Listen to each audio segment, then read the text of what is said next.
From Acapulco, Mexico, this is Anarchast.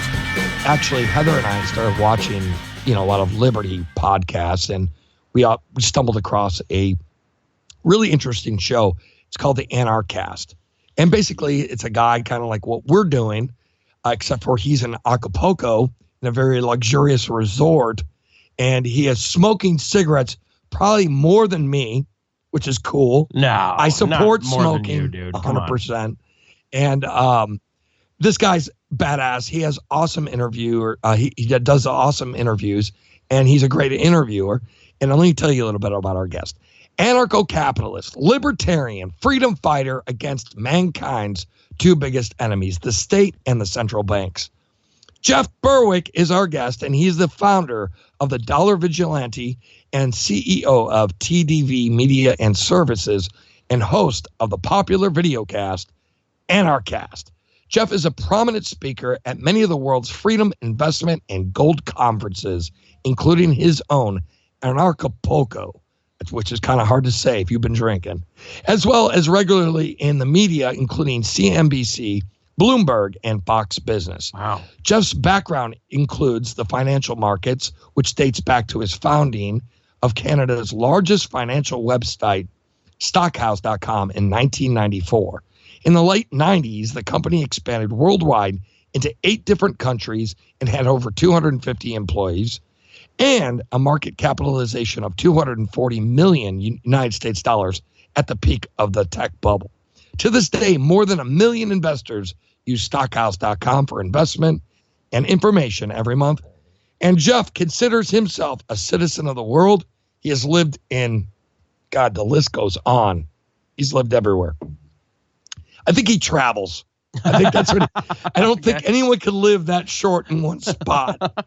But he's just all over the goddamn place. Jeff considers himself a citizen of the world. That's badass. And he's lived in numerous locales, including Los Angeles, Hong Kong, Bangkok, and Acapulco, Mexico. Give it up for Jeff Berwick! Yeah! Woo! Bam! Jeff, thank you very much for coming on the Johnny Rocket Launchpad. Bam, dude, it's awesome. So, Jeff, so you're doing this Anarchapulco. Man, that took me a while to say. What is that about? Like, so you're like in Acapulco, Mexico. You're like, I'm an anarchist. I'm going to have a thing called Anarchapulco, and we're going to have a whole bunch of anarchists there. Tell us why you're doing this. Well, it's kind of started when I used to go to a lot of freedom conferences. I went to Freedom Fest. I still do go there quite often. I was there this year in Las Vegas. There used to be one called Libertopia I used to go to, but they stopped doing it for personal reasons, really. And I used to go to Pork Fest quite a bit, which is a very similar sort of liberty sort of thing.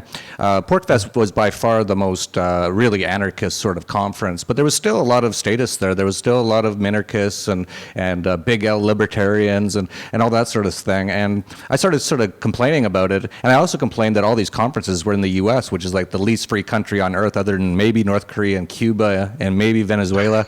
Right. So I had to keep going up there. And I'm like, why do they have these freedom conferences in a place where you can't do anything? You know, the bars close at a certain time. You get out and all the cops are waiting for you. You got to run and scramble. And I ended up in handcuffs so many times just going up there. And so I said on Facebook a few years ago, I said, we should have like a freedom conference outside of the U.S. where there's at least some sort of freedom. And I also said that it didn't really seem to be one conference that was purely anarchist. It seemed like the very best was probably Pork Fest, which was mostly anarchists, but there was still, a fair amount of statists there still, minarchists and people like that. And I mentioned on Facebook, and someone said, why don't you do one in Acapulco where you live? It looks beautiful there. And I said, I don't know. I'm not sure if anyone would be interested. And this was 2 years ago, so I guess 2014 was our first year. And I'm an entrepreneur, and I found that to do these things, you just got to try them out and just see if they work. So I asked someone to come up with a name, and someone came up with Anarchapulco. And like you, I was like, well, it's kind of hard to say, kind of hard to spell. Exactly. But there was something about it that I kind of liked. So I decided to use that name, and I paid that person, I think, half a Bitcoin or 1 Bitcoin for it. And And then I just posted it. I put it up, and of course I have my show Anarchast, so I started mentioning it. And I think we had about 200 people come the first year, which was a real surprise to me. I was expecting maybe 50, maybe 75 at best, and I wasn't even sure if anyone would want to come. I just had no idea if it was of interest to people. And so it did well, so I was like, okay, let's do it again next year. And actually, at the end of the first year, I basically just, I wasn't even sure I was going to do it again, but everyone said they wanted to come back the next year, so we did it again last year, or this year, I guess. So I guess it was 2015 was the first one. We did it in February of this year, and then it was about 450 people this time, so more than double. And everyone's like, well, we got to come back. Everyone's coming back next year, so we're full blown doing it now, and we just got the best convention center and hotel in Acapulco, which is actually owned by sort of an anarcho-capitalist billionaire here in Mexico, and they actually came to us and they wanted us to have the conference there because they liked it so much. And so yeah, we're doing it again at the end of February this year in Acapulco, and it's going to be well over 500 people. It could be as many as 1,000 people. It's really really growing. Yeah, so what is it like in Acapulco, the laws? I mean, I think we saw in one of your videos that you said there are laws, but they're not really enforced. So what can you get away with down there? You can pretty much get away with anything, really. It's as long as you have money, right? Oh, totally. I've known some people. I knew of one person who knew a person who was put in jail here in Acapulco. And actually, if you just Google Acapulco jail and just type in peacocks, you'll find the story that the federal government could be. Acapulco is sort of in the deep south of Mexico. It's sort of similar to the U.S. in that way, that the deep south, there's still some real freedom sort of type people down here. And so they would never let the federal government come in and see what they were doing. And one day the federal government said, we have to see what they're doing. So they came in with their helicopters and stuff, and they broke into the jail to see what was going on. They found hookers, alcohol, drugs, fighting peacocks.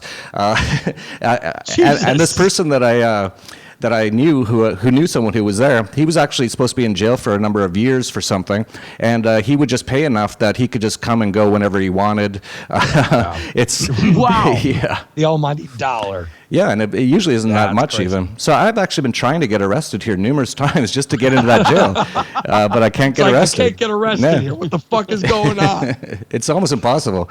The cops really just don't care. There's no speed limits. There's no anything. I've seen people driving down the street with they're driving with their beer hanging out of their car window, cheersing the cops as they drive by and stuff. It's really free market here. That's why I'm here. Wow, that's great. I mean, like drinking and driving, I think that's pretty awesome. Dude, I want to go to Acapulco so bad right now. Is it cheap to live there? Yeah, it's unbelievably cheap. They keep saying it's a dangerous place, and the CIA said it was the fourth most dangerous city in the world a couple of years ago. There was some sort of a cartel war happened a couple of years ago, but it really didn't affect people like myself. It didn't affect us at all. And mostly they're way out of Acapulco, but it all added up onto the Acapulco sort of murder list, and it became known as the fourth most dangerous city in the world, which it totally isn't. If you're a tourist or a foreigner, you're actually very protected here. Everyone wants to make sure the foreigners or the tourists never have a problem here, because the whole city is based on tourism, and sure. And so and word of mouth. Yeah, absolutely. Like, don't go to that fucking place. You're going to get killed. Yeah, like nobody wants. I heard one woman a couple of years ago. She said she was in this. She was in a part of town that's not normally where tourists go, and this kid ran by and yanked out one of her gold hoop earrings. And she said about 10 people chased the kid down and brought it back. Because they want to make sure like the tourists don't have any problems here. So it's kind of funny because a lot of people think it's really dangerous, but in fact, I think it's one of the most safest places for me personally. Because they really they want to make sure the foreigners never have a problem here. So as far as cost of living, my whole point was because of that, the tourism actually went down for a while, but it's actually booming again now. But it still kind of has this reputation as this kind of dangerous place. So the real estate and the price of things is unbelievably cheap. You guys have seen my show and you've seen my view of where I am in my house, which is just my office and my house. The house could be almost in a rap video. It's that nice. It's unbelievable, up on the side of a mountain with the beautiful views and one of the nicest neighborhoods in Acapulco. 6 bedrooms. I've got a cook, a cook, a maid, a driver. They're all about $12 a day on average. And wow. I pay about $1,500 a month to rent this house. Wow. What the fuck are we doing here? What does a place like that go for if you were going to buy it? What ballpark for that house? Ballpark, probably $500,000. It's kind of funny here. There's so many billionaires and millionaires that have sort of vacation homes here that the market for the real estate, if you want to buy a really nice house, is actually still fairly expensive. But they're almost always empty because a lot of these people just come and they use it for 1 week a year. They'll come for Christmas or Easter or something. So the rentals are really cheap, but the actual price of the houses isn't as cheap as you would think it would be compared to the price of the rent. Well, in Seattle, you get a Cracker Box for $500,000. Like, yeah, exactly. Because the property values are like ridiculous high here. Oh yeah, I saw a newspaper article about San Francisco, and it was $1,500 a month for a bunk bed in a closet with other people. You're right. And I was like, was it like shared bathroom and shared kitchen and all that? Yeah. So for the same price that you're paying for a bunk bed in a closet in San Francisco, right. I've got a wrap video house mansion with cooks and awesome. maids, and it's just unbelievable the difference. Wow, that's great. And by the way, how much are smokes down there? At the store for like Marlboro, it's about 45 pesos, so about $2.50. Wow. Right on. Shit, man. We're living in the wrong fucking place, dude. We're paying like almost $10, and majority of that is taxes. Yeah. Anyways, I mean, fuck. That's crazy, man. So, Jeff, I mean, really the reason I wanted to do this interview with you is you have a lot of videos about, guests and events and all that other stuff. But what about Jeff Berwick? That's kind of what I wanted to do about the show, is kind of focus on why you became a libertarian and an anarcho-capitalist. What was your transition? What is your story? Well, it's kind of an interesting story. When I was younger, I definitely had problems with authority. I definitely did not like going to school. I considered it to be a day camp prison for kids. I was always like, why am I being forced to go to this thing? I don't even care about what they're trying to teach me, and most of the stuff's just wrong. Like in social studies, it's all lies about history and stuff. And and at the time, the computers had just come out, so I had an Apple II Plus computer. This is back like 1980, and I was like, the future is on this thing. I don't care about this school with all these idiots trying to teach me stuff that I don't even care about. And so I actually did a deal with my mom where I ended up essentially just going to school for the tests. And I would, the night before or the morning of, I would read the textbook or write down as much as I could on my arms and my legs and all kinds of other secret spots just to get 50% on the test, because my mom thought it was really important. And of course, I've never, ever been asked for my high school diploma ever. But once I got out of there, I bounced around for a bit, and then I started a few companies, and one of them grew really big. You mentioned at the start, Stockhouse. So I was doing that, and it grew really big. It grew from my house to a $240 million company by the year 2000. But then the next year, the tech bubble collapsed, and it was almost worthless again. I ended up having to spend a year salvaging it and just selling it for almost nothing at the end. I was just so exhausted. So the first book that someone passed me after that, I said, "What happened? How do you have this happen? Like I thought I had this big company, and now it's just nothing again." And someone passed me the book, "The Creature from Jekyll Island" by G. Edward Griffin, and it talks about how the Federal Reserve was founded. And when I read that, I was like, no one tells you this stuff. If I knew this, I would have known what was going on. And so I ended up selling the company, and I bought a sailboat, and I decided that I knew what you see on TV isn't really very true, especially in Canada where I'm from, the CBC, which is the government TV channel, the news. I was like, I don't think that's real. I think it's mostly propaganda, but I want to see it with my own eyes. So I decided to buy a sailboat, and I'd never sailed before, and You're like, I'm just going to do it. Yeah, I took off the very first day. I almost sank it 3 times the first night. I had no idea what I was doing. And I kept going for a year, and then I finally did sink it in El Salvador. And ouch! That's probably not a laughing matter, but no, it's kind of funny the way you said it. Yeah, took me a while to sink that son of a bitch, but I did. But I did it. It was actually 1 year to the day from when I bought it, interestingly enough. And I was actually a decent sailor at that point. It was just a bit of bad luck. And when I got to the shore, actually, I felt really good because everything I had was on that boat. So when we got to the shore, someone came out and saved us. Actually, local people, even though the Navy said they saved us, but they totally didn't. And they came. I didn't speak Spanish at the time, and they came and they're all shaking my hands, all these Navy guys, and they're taking all these photos for the front page of the newspaper. And I didn't know until quite a while later, when I could read Spanish, that they said they saved me. But when I called the Navy, I actually had a cell phone that was working. I was only like a mile or two offshore, and I called and I got through to the chief of the Navy. It's a small country, and he was the only guy who could speak English because no one could understand what I was saying. And it was 3 a.m, and he's like, "Oh, where are you?" And I'm like, Jiquilisco Bay. And he's like, "Oh, we'll come there tomorrow, maybe." And I was like, maybe. And he's like, "Well, we don't have any boats." And I was like, "Okay." Oh, you're the Navy. You don't have any boats. That's what he said. They're underfunded. That's crazy. So it's not America. Right. Yeah. So then these 3 sailors came out, 1 American, 1 New Zealand person, and I forget who the other one was. They came out and saved us. And when I got to the shore, I was like, "Man, I feel great. I have nothing. I managed to put my passport and my credit cards in my pocket that had a zipper on, and that's all I had." And I said, "Wow, this is an amazing feeling. I have nothing. I have nowhere to go. Like, do I go left? Do I turn right? Like, I have no..." Whatever you want to do. Yeah, so I decided that moment that I loved the feeling of the freedom of not having anything. So I decided to buy a small backpack, and I said, I'm not going to own more than what fits in this backpack for at least a few years, and I'm just going to travel completely spontaneously, which I did, and I ended up going to about 100 countries. I'd literally go to airports and just say, when's your next flight, and where is it? And a few times I even flew to a place I didn't even know where it was. And so I did that for a while, but the whole time I was reading about Austrian economics, I was reading about how the system works, how the financial system works, how the central banking system works.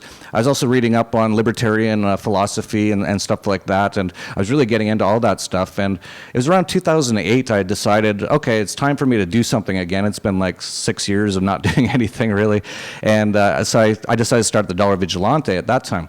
But your question about how did I become a libertarian, I think, actually I do remember, it was during when I had the internet company. I had dinner with Doug Casey, and he came to Vancouver where I was, and because we're the largest financial site in the country, and we always featured his stuff because I loved his stuff, we had dinner, and we sat down, and he asked me a bunch of questions, and at the end of it, he goes, "You know what you are, don't you?" And I said, "No, what am I?" And he said, "You're a libertarian." And I had actually never heard that word before. This is back in around 2002.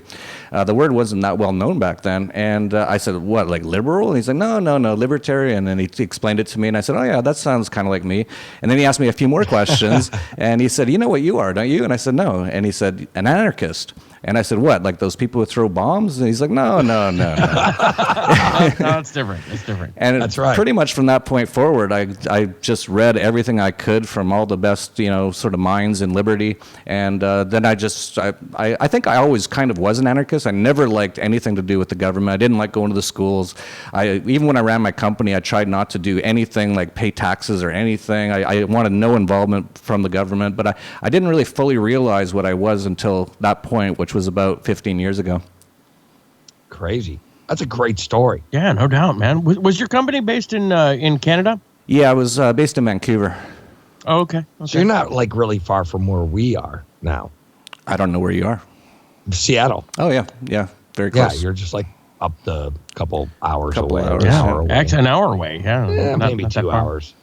Depends how fast you drive. I mean, that's crazy. I mean, so you just started reading Austrian economics, and you're getting the ideas, and you're listening to Doug Casey, and you're like, fuck it, I'm a libertarian, and I'm going to continue doing this. So then you had the Dollar Vigilante. Yeah, and you started doing things like talking about finances. Yeah, the Dollar Vigilante was, what I realized was no one really seemed to know about Austrian economics. And when I found out about it, I was like, this is really good stuff. This is, I actually tried to go to one economics class, even after I was out of high school. I went to community college, and I said, I got to understand economics. And I went to the very first class of Economics 101, and I walked out after about half an hour. I said, that's bullshit. It's just totally just bullshit. And I didn't know why. And then when I found out about Austrian economics, I'm like, okay, this is the real stuff, but no one knows about this stuff. And same with the sort of liberty sort of side of things. I just felt like not many people really understood much of this liberty stuff. So it was really kind of a bit of a passion to get that information out there because, even when I started Dollar Vigilante, that was 2010, not many people even knew what the Federal Reserve was back then. There's been a lot of people waking up over the last few years, but even back then, people had no idea. And even the word anarchist or anarcho-capitalist, no one had even heard those words used these ways before. And now you see people calling themselves anarcho-capitalists all the time. You see people on Fox Business calling themselves anarcho-capitalists. They're totally not, but that it's become like cool to be this sort of thing. So that's part of the reason I started Anarchast as well. Anarchast I started just out of passion because I felt like there wasn't enough information out there about this stuff, and there wasn't enough people getting exposure to the great people out there who are doing so many amazing things. People like Doug Casey, Larkin Rose, before the last few years, Stefan Molyneux, other people like that. They just didn't have a real sort of thing that could get exposure to these ideas. So I started that in 2011 or so, and we're over 300 episodes now, and if anyone wants to look back, just go back and look at the first few episodes. I was so bad. I had no idea what I was doing. I didn't know how to talk on camera. I used to have to have a few glasses of wine just to do it. But after 300 episodes, I'm getting your struggle. Yeah, that sounds a lot like our struggle. Like our first show. Fuck. Yeah, the first episode didn't even air. Didn't air because we were throwing up. Only one of us was throwing up. Come on now. That was me. I'll admit it. Kurt had 5. Yeah, episode 5 is also one of the lost episodes. We have 2 lost episodes, Jeff. It was hilarious because you get nervous, you get excited, you're like, I'm going to do this show. And then next thing you know, you're drinking yourself into oblivion. And I can't even listen to it. I'm like, I can't listen to it. Luckily, we didn't have any really special guests for those. No. It was no one. In the beginning, first we're show. Just meeting some dude on the street, like, hey, you want to be on our show, man? Yeah. Your brother. Like, hey, Kurt, your brother sounds kind of libertarian. Let's get him on. Yeah, right on. So that's how we started. It was pretty bad. Yeah, I did one episode completely drunk once, and I still haven't been able to watch it. I know it's bad. But those are like the magical moments. Right. Well, they're defining anyway. Yeah, maybe not good for you. I was crying and stuff. Check this shit out, man. But no, it's funny, man. I mean, but yeah, you get that stage fright in the beginning. And we all know. I think everyone who's ever done any kind of radio or podcast or video, for that matter, any sort of, sure. You get the butterflies. You're like, how many people are going to listen to the show? Or when we make the jump to video, we're probably going to go through the same thing. Oh again. yeah, oh totally. We're totally going to do that. Now, like the Dollar Vigilante, that was just purely just you narrating stuff, from what I've seen. Oh, you're talking about on YouTube? Yes. Yeah, well, we write a daily blog on our site, and we've started putting them up on YouTube as well, and it's actually doubled our audience because of that. And we also have a newsletter that we put out a couple times a year that people pay us for. So it's quite a large project. We've got a number of people working for us, research and writing and all that sort of thing, and it's actually going really well. We've done incredibly well in the last year. We're probably one of the top financial channels on YouTube now, and we're totally spreading the anarchist philosophy. We talk all the time about anarcho-capitalism, about anti-government sort of stuff, and it's getting very popular, which is kind of interesting because when I first started, I partnered with someone. I'm still working with him. He's our senior analyst, Ed Bugos. And when I started, I said, we're going to call ourselves an anarcho-capitalist financial newsletter. And he said, no, we shouldn't do it. And I said, why? He goes, because people, they're scared of that word anarchy. And I'm like, I don't care. We have to just say what we are and get this stuff out there and not be scared of it. And it turned out after a few years that it's actually one of the defining things about us. We're so outwardly anarchist, and it's growing tremendously, which is actually great news, that so many people are so into this now. It's really, I don't know about you guys, how long you've been into liberty stuff, but 10 years ago, there was hardly anything, and now it's everywhere, and it's just growing exponentially, in my opinion. I think it is, too. Now, here's Johnny! Hey, it's Johnny Rocket here at the Johnny Rocket Launchpad, always launching ideas in your direction. America's only rock and roll libertarian radio show. Me and my co-host, Mr. Kurt Nelson. What up, brother? My voice, the reason, the beautiful Heather Nixon. Hello, how are you? Anyways, we're talking to Jeff Berwick. Yeah! Jeff, thank you very much for coming on the show, man. We're having a blast. You had a crazy party last night, apparently. Yeah, it was the Day of the Dead in Mexico here. I was kind of joking. It's actually kind of cool. I actually don't really like holidays in general. I don't celebrate really any of them. But I was sort of joking that up in the U.S., of course, it was Halloween. So it's a lot of people go out and extort people for candy, essentially. But here in Mexico, it's kind of nice. They kind of it's their day to remember all their relatives who've passed away. But they also party at the same time. It's actually kind of cool. It's kind of a nice thing. So we have so many anarchists live down here now. So I invited a lot of them over and.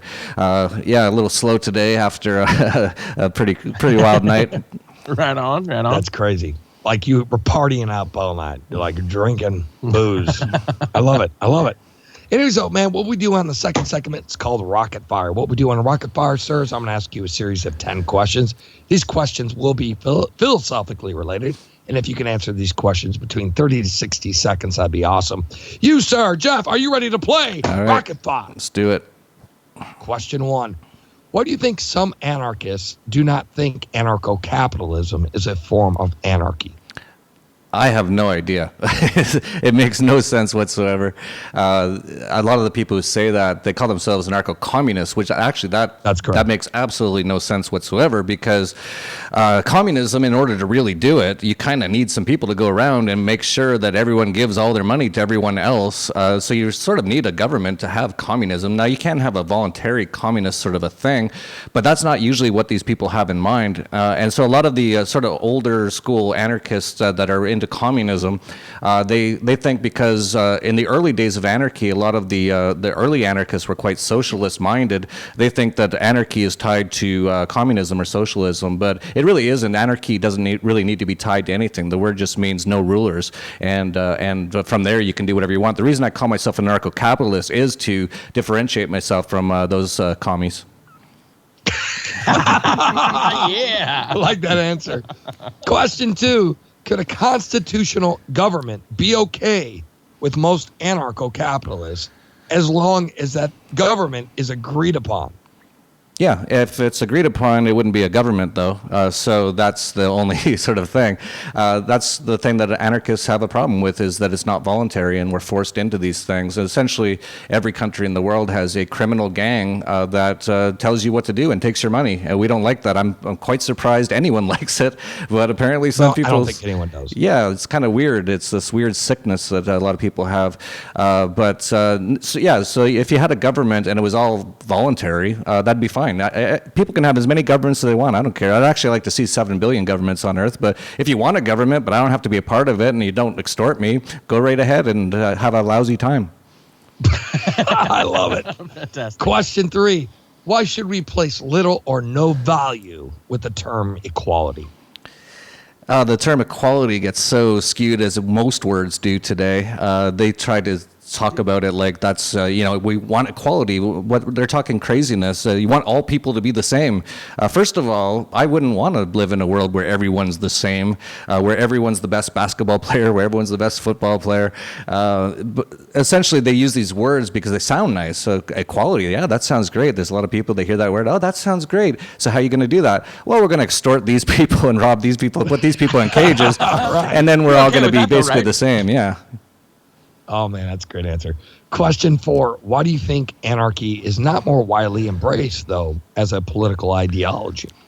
I think mostly because people don't understand it. Of course, the government has the kids from a very young age, 3, 4, they even want like pre-kindergarten now, 2 years old, get them in there. And Vladimir Lenin said, if you give me your child for 4 years, the seed I plant will never be uprooted. So people go to these indoctrination camps and they do their Pledge of Allegiance every day. Then they go home, they turn on the TV, and it's all statist propaganda, all the cop shows about how the cops are all saving everybody and how the president just saved the country. It's all BS, of course. But that's because of that, a lot of people just haven't been exposed to this information. And that's one great thing about the internet, is we can finally get this information out there. And once people kind of understand it, or even try to understand it, most people in general tend to like it, but they just didn't even know that was an option. Right on, I agree. Question 5. What do you think of climate change? Well, the climate's always changing. I agree. But this concept What do you of think about that? well, that's why they had to change it from global warming, because it's not really warming anymore. It hasn't really been warming for quite a while. It's actually getting colder in many places. So this is a whole big scam, the man-made global warming thing by Al Gore to tax everybody on CO2, which when you really think about it is really sick. That's the air we breathe out of our mouths they want to tax us on now in order to save the planet, which makes no sense. And even people like Al Gore, he buys his 100-room mansions right on the beach in numerous places. He obviously doesn't believe in what he's talking about. It's a typical another big government scam. We've had warm periods and cold periods throughout history, and there was no SUVs before about 100 years ago. So the fact that we have to turn them all off now, we all have to have special light bulbs and a grocery bag for life to save the planet, and at the same time they're going to take more of our money just to make sure is crazy. What's also funny, though, is the Earth is also getting greener. Some scientists are saying because of that CO2 emission. Well, yeah, that's what the trees eat is CO2. Yep, that's chlorophyll. And that's what starts the whole process. Jesus. Question 6. Would an ANCOM society be able to tolerate the existence of an ANCAP society? Yeah, that's the real key to what we were talking about earlier, is that an ANCAP society, and for people out there who might not understand, anarcho just means no rulers, so no government. Capitalism, that's another widely misunderstood word. When I use that word, I just mean free exchange, free voluntary trade. So the cool thing about anarcho-capitalism is if the whole world was generally anarcho-capitalist, you could have your own communism. You could buy an area and all your friends go there and be communists and probably starve to death after a few years, but you can do that. But whereas in an anarcho-communist world, they wouldn't let us have our own businesses. They wouldn't let us have our own private property. So it's completely different. The anarcho-communists are absolutely crazy. And the cool thing is, when I first started talking about anarchy, there was so many anarcho-communists, but over the last 6 years, they're just withering away because they can't win any debates or arguments on the internet. They basically just they just swear at you and get really mad. and they're basically crazy. I agree. Question 7. How do you view Noam Chomsky? I don't know a ton about him. I know he calls himself an anarchist, but I've heard him say a lot of things that aren't very anarchist. I don't really know a ton about him, except for, as I mentioned, like when I do hear him talk, I've heard him say a few things that are good, but then he says a lot of really communist, socialist sort of stuff. So he doesn't appear, like from what I've heard of him talk, it doesn't seem like he's really an anarchist. Right on. Question 8. What do you think of private... Question 8. What do you think of private ownership of nuclear warheads? I know you could debunk this. Well, yeah, there definitely shouldn't be a government making sure you don't have them. Of course, right now we have Russia and the U.S. have thousands and thousands of them, and we're literally on the edge of complete annihilation of the human race because the governments have all these things. Of course, the U.S. is antagonizing Russia constantly. Vladimir Putin said numerous times in the last few months that we're on the edge of nuclear war. So, yeah, I hope that if there's going to be nuclear bombs, that they are all privately owned, because the government's the last group of people you want to own them. Bam. Question 9. In a free society, what would stop organizations like the mafia? Well, that's an interesting question. First of all, the mafia and things like organized crime, as they call it, and a lot of them are just trading in things like drugs with plants. They're trading flowers, and they make a lot of money, and maybe there's some prostitution involved, which is voluntary sexual transaction between human beings. No problem with that either. Maybe they're involved in some sort of gambling, and there's no problem with gambling. If two people want to play poker, let them play poker. Who cares? But because the government's there, they make these things illegal, and then, of course, the market will always find a way to provide things to the people. That's the beauty of the market. And so that's what creates these things. So even here in Mexico, they have the cartels. They only exist because drugs are illegal. If they legalized all drugs, there really wouldn't be anything like the mafia or organized crime, because all the things that they're currently doing, or most of them, are totally fine to do. It's just because of the government they create these things. And I think it's partially on purpose. Like, they want these things to create all this conflict, so people go, oh, thank goodness for the government, or the cartels would be even worse. It's like, no, without the government, there would be no cartels. Right on, man. Last question, question 10. What do you think of the Libertarian Party? Oh, well, there's numerous different libertarian parties, of course. I actually said I was going to run for the Canadian one last year. I did it mostly as a PR thing just to get exposure for the party. I have no intention of really running, but I do actually know. I do actually know the leader and many people in the Canadian Libertarian Party, and they're all anarcho-capitalists. So that's really cool. But the U.S. one, I don't know what happened there. You guys were talking about Bill Weld earlier. Like, that guy is so neocon. Like, there's not a libertarian bone in his body. And then there's Gary Johnson, who I actually ran into at Freedom Fest. And I was at a cocktail party, and I found myself just standing right beside him. And all I said to him was, "Oh, hey, are you really a libertarian?" And he went nuts. He went crazy on me. He got like in my face. I thought he was going to kill me. He was shouting so much I couldn't even understand what he was saying. He was spitting in my face. Then his bodyguards came up, and I'm like, "Hey, sorry I asked you that question." Yeah, I know who his bodyguards were. Tom Mahan. I'll tell you what right now. That's Tom Mahan. Well, Tom's the handler. Yeah, I know. But like, I don't understand what's going on. Like, I know Tim Moen. He was on the show. He's great guy. Yeah. Cool motherfucker. But Gary Johnson, Bill Weld, man, I have no idea what the fuck is going on. I think they basically co-opted the Libertarian Party, the Republicans, essentially, if you just look at it. I actually knew Judd Weiss, who was the vice president candidate with John McAfee, and he was telling me stories, like unbelievable stories of all the underhanded things they were doing to make sure that they got in. So yeah, it's been co-opted. There's nothing libertarian about either of those guys. Right on. Anyway, so let's rocket fire here on the launch pad. Well done, sir. Thank you very much, Jeff. That was badass. Did I win? You won a no prize. Awesome, though. Good job, man. That was kind of fun. Yeah. So, I have a follow-up. You had when he asked about like the mafia, and you were talking about the cartels, and voluntary prostitution was brought up. But there's also sex trafficking, and when somebody has the power and the money and the guns, that sort of thing can be coerced. So how is that handled when somebody is the victim of somebody who is more powerful? Well, the biggest sex trafficking rings right now are the elites. It's the royal family in England. That's just like a farm for sex slaves. We're even just finding out now, and this is all quite well known with anyone who knows anything, but Bill Clinton's gone on the Lolita Express like 38 times. All these people, they are the ones who are mostly the pedophiles, and the sex traffickers are the people in power. So you're asking, what would be done about sex trafficking in a free market? I'm sure. Yes, in a voluntary society. I'm sure it'd be much better than it is today, because they're so protected by their police and their military. You just even look at that BBC guy who died recently, the DJ guy, and it came out afterwards, and everyone knew about it. It's crazy. Like, these people are protected by the system. So. If you go to a jail and a child molester goes into the jail, they usually have a really, really bad time in the jail. Nobody really likes child molesters. That's what you can meet some of the most hardened criminals. But if you said, "Hey, I just molested a child," they'll kill you. So the market really takes care of that. It's mostly protected by the governments and their systems and the people who run them. Of course, one of the things that a lot of people say, "Oh, anarchy, it's a utopian idea." It's not utopian. There's always going to be problems in this world. There's always going to be problems, but it'd be much better handled by the market than by the government. I agree. Anyway, so it's Johnny Rocket here at the launch pad, always launching ideas. We're going to take a quick commercial break, and we'll be right back. Hey, it's Johnny Rocket. We're back from our quick commercial break.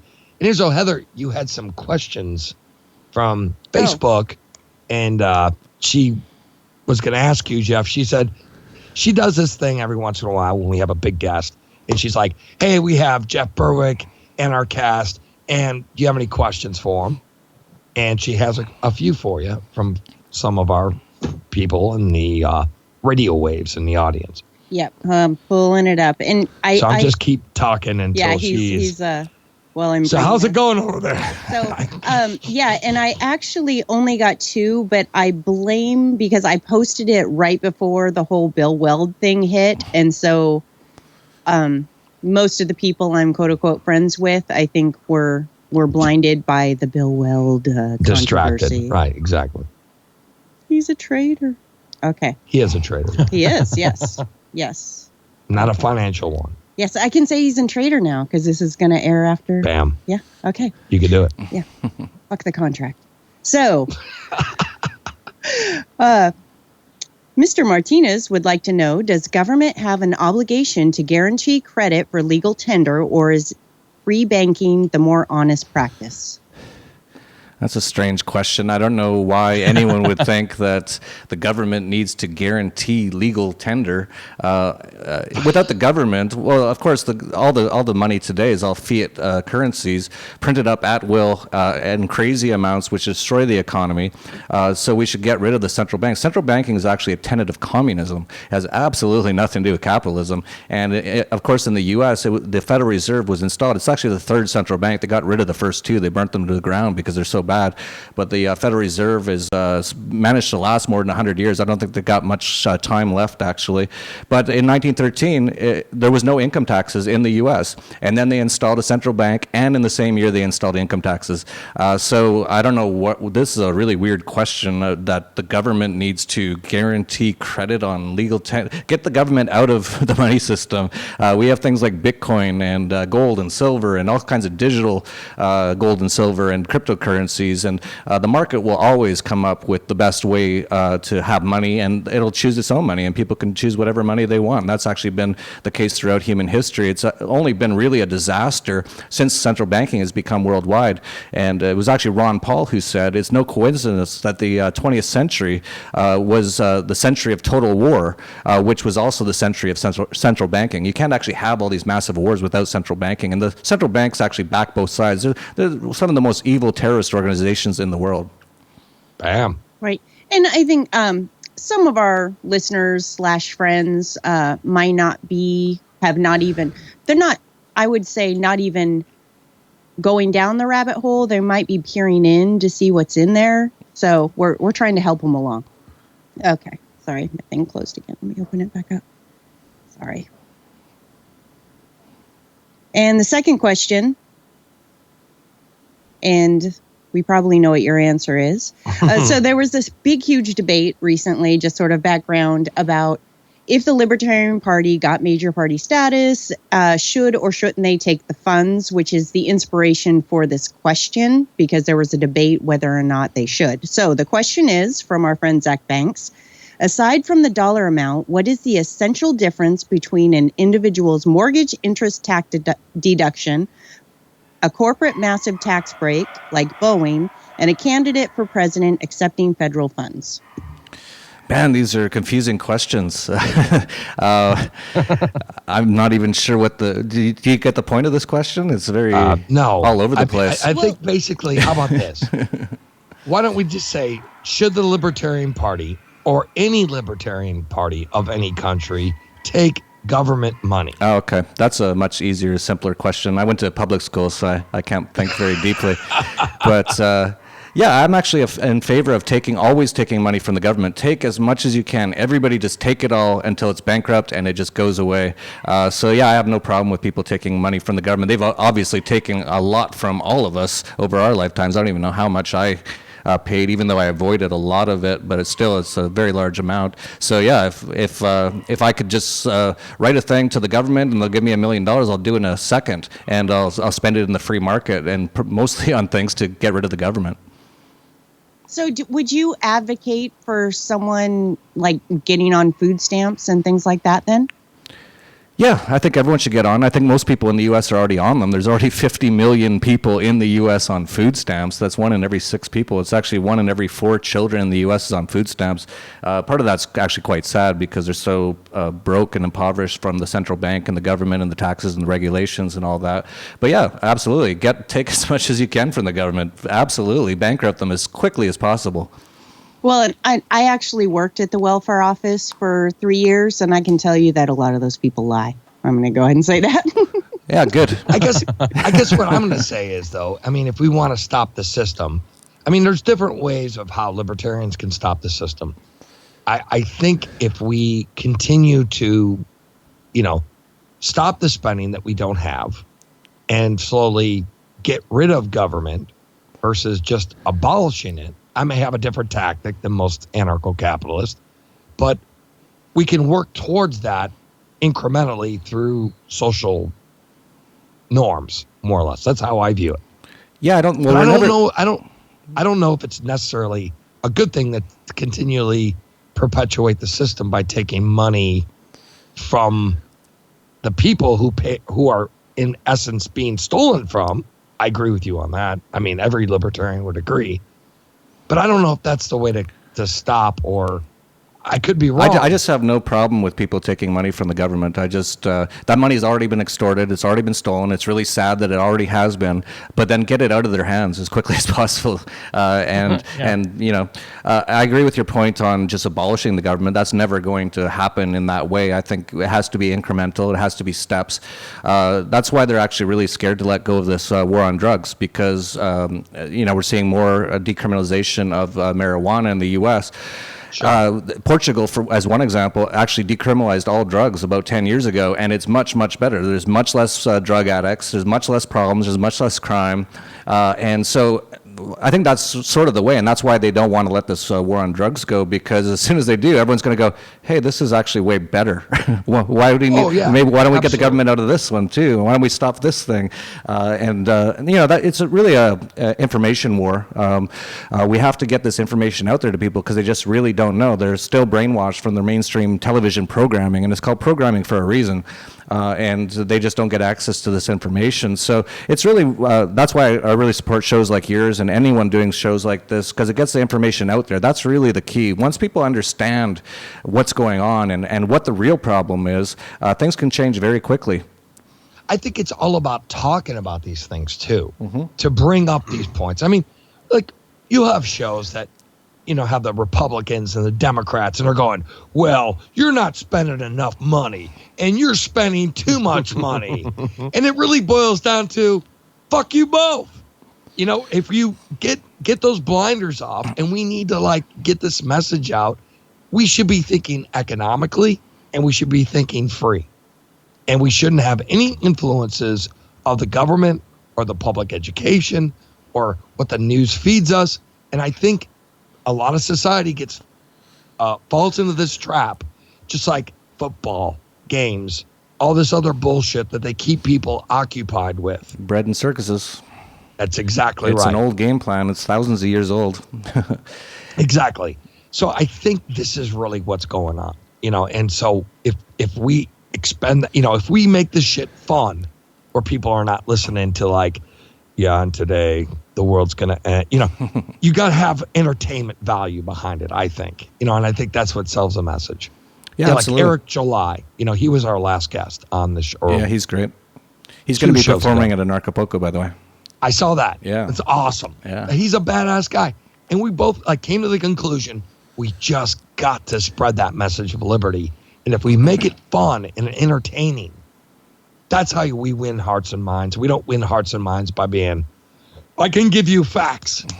No one wants to hear that, But Jeff, man, thank you very much.